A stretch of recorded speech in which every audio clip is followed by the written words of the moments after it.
আপনারা যেখান থেকে দেশ রূপান্তরের সঙ্গে যুক্ত রয়েছেন সবাইকে স্বাগত। আমরা আপনাদেরকে দেখানোর চেষ্টা করছি বেগম জিয়ার খোঁজখবর জানতে এবার কে হাসপাতালের সামনে এসে অবস্থান করেছেন বিভিন্ন রাজনৈতিক অঙ্গ সংগঠনের নেতাকর্মী থেকে শুরু করে জনসাধারণ। আমরা আপনাদেরকে সেই চিত্রটি সরাসরি দেখানোর চেষ্টা করছি। এখানে ব্যানার পেস্টন হাতে নিয়ে অবস্থান করছেন জনসাধারণ এবং বিভিন্ন নেতাকর্মীরা। যেমনটি ব্যানারে দেখা যাচ্ছে, দোয়া শক্তি দেয়, অযথা হাসপাতালে ভিড়, রোগী কষ্ট বাড়ায়, এমন বিভিন্ন বাণী লেখা রয়েছে ব্যানার পেস্টনে। আমরা আপনাদেরকে সেই চিত্রটি দেখানোর চেষ্টা করছি এবং বেগম জিয়ার জন্য দোয়া করার জন্য কিন্তু এখান থেকে বিভিন্নভাবে নেতাকর্মীরা আহ্বান জানিয়ে যাচ্ছেন এবং তার বর্তমান অবস্থার যে খোঁজ খবর নেওয়ার জন্য জনসাধারণ থেকে শুরু করে বিএনপির বিভিন্ন অঙ্গ সংগঠনের নেতাকর্মীরা এখানে ভিড় করে যাচ্ছেন। আমরা আপনাদেরকে সেই চিত্রটি একটু দেখানোর চেষ্টা করছি। এখানে যদিও সকাল থেকেই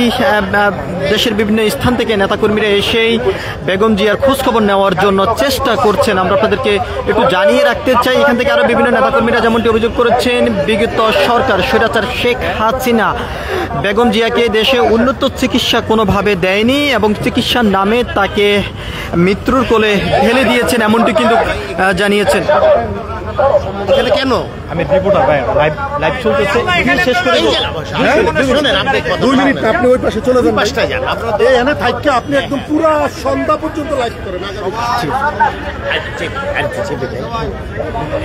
আমরা আপনাদেরকে একটু দেখানোর চেষ্টা করছি নেতাকর্মীরা এখানেই সকাল থেকে যদিও ভিড় করে যাচ্ছেন, কি অবস্থায় রয়েছে সেই খোঁজ খবরটি জানার জন্য এবং জনসাধারণও এখানেই উপস্থিত রয়েছেন।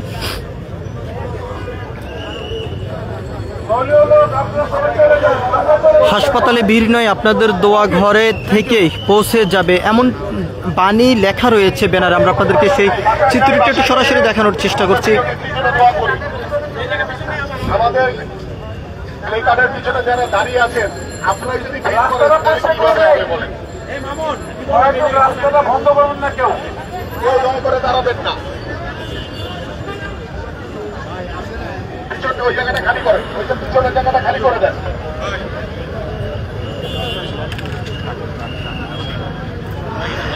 জিয়া পরিবারের পক্ষ থেকে যেমনটি জানানো হয়েছে, শারীরিক অবস্থা কিছুটা উন্নত হলেই তাকে দেশের বাহিরে উন্নত চিকিৎসার জন্য নেওয়া হবে এবং উন্নত চিকিৎসার সব ধরনের ব্যবস্থা নেওয়া হয়েছে বলে কিন্তু জানিয়েছেন। আমরা আপনাদেরকে একটু সরাসরি দেখানোর চেষ্টা করছি দেশ রূপান্তরের ক্যামেরার মাধ্যমে বেগম জিয়ার খোঁজখবর নেওয়ার জন্য জনসাধারণ থেকে শুরু করে বিভিন্ন রাজনৈতিক অঙ্গ সংগঠনের নেতাকর্মীরা কিন্তু এখানে উপস্থিত রয়েছেন।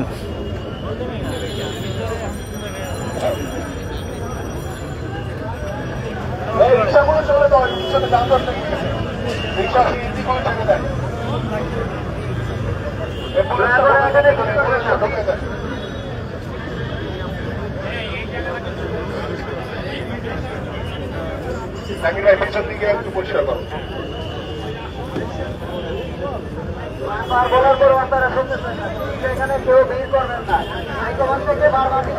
আপনারা যেখান থেকে দেশ রূপান্তরের সঙ্গে যুক্ত রয়েছেন সবাইকে স্বাগত। আমরা আপনাদেরকে দেখানোর চেষ্টা করছি দেশ রূপান্তরের ক্যামেরার মাধ্যমে এবার কি হাসপাতালের সামনের থেকে সরাসরি যুক্ত হয়ে জনসাধারণ থেকে শুরু করে বিএনপির বিভিন্ন অঙ্গ সংগঠনের নেতাকর্মীরা এখানে উপস্থিত রয়েছেন বেগম জিয়ার খোঁজখবর জানার জন্য এবং জিয়া পরিবারের পক্ষ থেকে যেমনটি জানানো হয়েছে,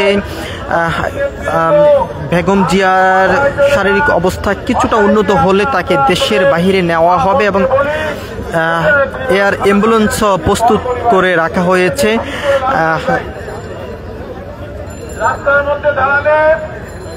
এবং উন্নত চিকিৎসার জন্য তাকে দেশের বাহিরে নেওয়া হবে, এমনটি কিন্তু এখান থেকে জানানো হয়েছে এবং তার বর্তমান শারীরিক খোঁজখবর নেওয়ার জন্য জনসাধারণ থেকে শুরু করে বিভিন্ন নেতাকর্মীরা এখানে ভিড় করে যাচ্ছেন। আমরা আপনাদেরকে একটু দেখানোর চেষ্টা করছি ব্যানার পেস্টন নিয়ে এখানে বিভিন্ন জনসাধারণ থেকে শুরু করে নেতাকর্মীরা দাঁড়িয়ে আছেন।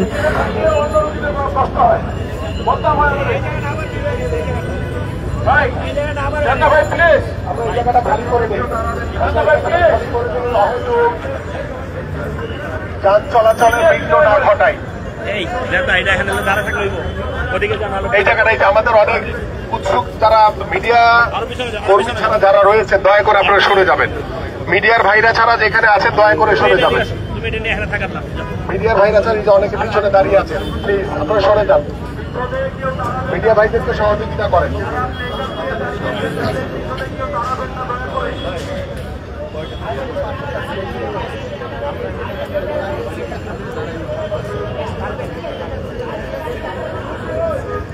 এই জায়গায় তোমাদের কোনো কাজ নেই, তোমরা চলে যাও এখান থেকে। এখানে তোমাদের কোনো কাজ নেই, আপনাদের কোনো কাজ নেই, প্লিজ আমাদেরকে সহযোগিতা করেন। আপনি দেখতেছেন যানজট লেগে যাচ্ছে, তারপর আপনারা দাঁড়িয়ে আছেন। এই জায়গাটা ছেড়ে দেন প্লিজ, এই জায়গাটা ছেড়ে দেন সবাই।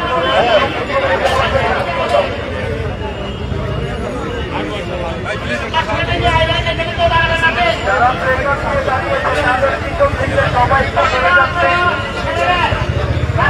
গাড়ি চলাচলের পর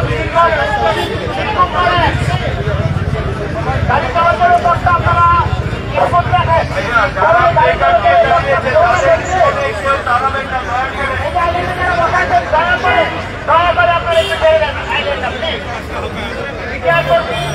বাইরে যারা এখানে আইডিএফে বসা বা দাঁড়ানো আছেন সকলের দৃষ্টিকে আকর্ষণ করছি, আপনারা দয়া করে বাসায় কোনো কাজ নেই, বাসায় যাও, বাসায় গিয়ে দোয়া করো একদম সবাই। দর্শক আপনারা যেখান থেকে দেশ রূপান্তরের সঙ্গে যুক্ত রয়েছেন সবাইকে স্বাগত। আমরা আপনাদেরকে দেখানোর চেষ্টা করছি বেগম জিয়ার শারীরিক খোঁজখবর নেওয়ার জন্য এখানে বিভিন্ন নেতাকর্মীরা ভিড় করে যাচ্ছেন এবং আমরা আপনাদেরকে একটু জানিয়ে রাখতে চাই জিয়া পরিবারের পক্ষ থেকে যেমনটি জানানো হয়েছে বেগম জিয়ার শারীরিক কিছুটা উন্নত হলে তাকে দেশের বাহিরে উন্নত চিকিৎসার জন্য নেওয়া হবে এবং সেখানে এয়ার অ্যাম্বুলেন্স থেকে শুরু করে সব ধরনের প্রস্তুতি গ্রহণ করা হয়েছে বলে জানানো হয়েছে। সবকিছু মিলিয়েছিল এখনকার মতন। এবার কেয়া হাসপাতালের সামনের থেকে আমার কাছে সর্বশেষ পরবর্তী আপডেট পেতে সবাই দেশ রূপান্তরের সঙ্গে থাকুন। ধন্যবাদ সবাইকে।